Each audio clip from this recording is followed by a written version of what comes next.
the UN and its continued relevance. And of course, in some ways, the issue has been thrown into sharp relief by the ongoing Ukraine crisis. Speaking for myself in a purely personal capacity, I was not terribly happy that when those 7 weeks were going by, when the Americans and the British were shouting from the rooftops that an invasion was imminent, that the United Nations didn't take any initiative at that point to stop it. And of course, once the invasion began, and since a permanent member of the Security Council was involved, there was not much the Security Council could do either. One thing that people tend to forget sometimes is that the United Nations isn't a single entity. It is an unusual institution in that it's both a stage and an actor. It's a stage on which the member states play their parts. And when they get together, the UN is little more than a platform for them to negotiate their agreements and their disagreements. When they agree, the UN is transformed into an actor, headed by the Secretary General, his agencies, the peacekeeping troops made available to him, and so on. And that's when the UN as actor can be judged for its success or otherwise. But the UN as stage reflects the world as it is, including the various differences amongst member states. And this is where we might take as our starting point some of the harsher criticism of the United Nations, that it has perhaps been irrelevant in this ongoing crisis at a time when the world was desperately in need of some body to bring about peace. And I'm going to invite each of the panelists, all of whom have had United Nations experience from one perspective or another, two of whom have worked within it as staff, one of whom has worked within it as an ambassador, and one of whom, of course, is relating to it as a Minister of Foreign Affairs, and we will see what they each have to say. I'm going to start with Lakshmi Puri, right in the middle there. Lakshmi is a former Indian diplomat, former Assistant Secretary General of the UN. She's worked in the women and development fields, but she's seen the UN at close quarters for many decades. Lakshmi, your response to this. Thank you might all want to move the mic a little closer to you, I think, for sound. Yeah. Thank you, Sashi.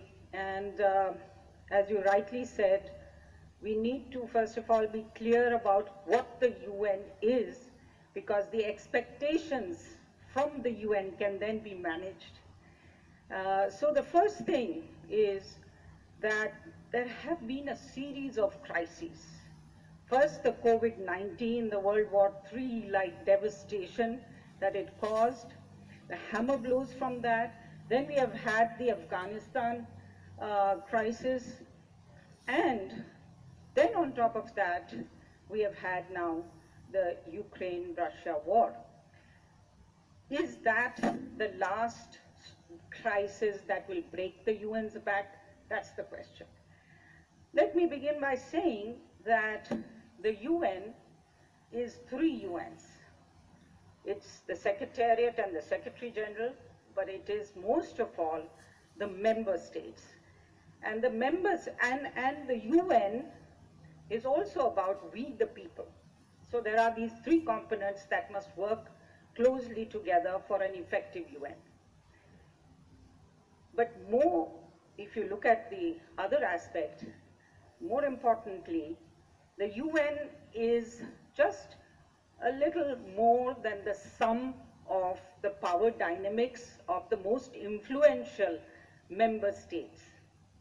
So how they act or not is going to determine the effectiveness of the UN. And what is the UN's role?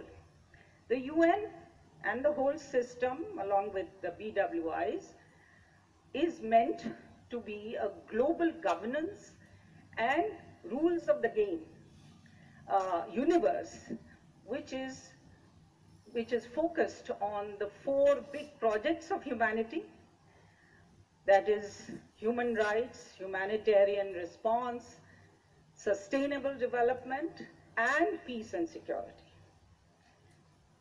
But as the UN Secretary General pointed out at UN at 75, there are 2 challenges and 1 achievement which we now seem to have lost as well.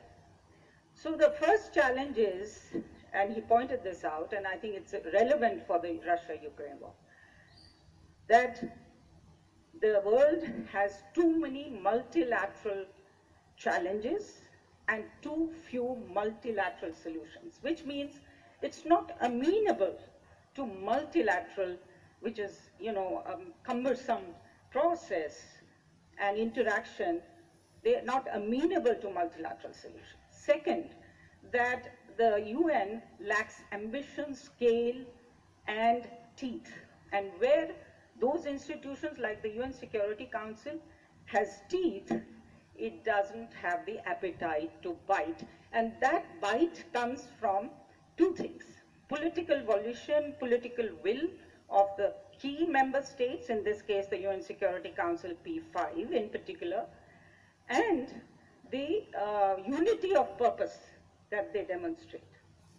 So when you don't have this, then the UN will be immobilized, as has been the case in terms of the UN Security Council. But my case is that in the Russia-Ukraine instance, yes, the UN Security Council did not adopt the resolution which was for action in this crisis. But short of that, it has been meeting frequently and trying to address three things: political, the humanitarian, and the weapons of mass destruction related issues, because those are very important conversations that must happen irrespective of what's happening on the ground. Then the UN General Assembly has adopted 3 resolutions, one of them suspending Russia from the Human Rights Council. And a series, then the ICJ has given a decision against Russia. The ICC is undertaking investigations. Then the IAEA has passed a number of resolutions on nuclear safety and security, and so on. So the whole UN ecosystem has come together to, in a way, weigh in on this crisis and support the pivotal role of the UN to provide humanitarian assistance, but also to act as a brake on some of the concerns that are humanity's concerns with regard to this. And one last point I would like to make is that UN Secretary General's role, and I think you rightly referred to the concern of the former UN officials like you and me and others who have written that that the UN risks not only irrelevance but extinction. It's an existential crisis that the UN faces right now if the UN Secretary General does not become. He came on a mantra of prevention, but he was, I think, taken aback. He has publicly admitted that he did not expect Russia to go to war. So that being the case, and then he has been making very strong statements condemning. So the Russians have found him to be partisan. So there is a whole UN ecosystem which has come together against Russia. So to what extent it can be the peacemaker, but it's very heartening to know that UNSG is right now in Moscow. He's just had lunch with the foreign minister and is going to meet President Putin, but you're right, he has a tough task ahead of him. I'll turn to Daniel Carmon.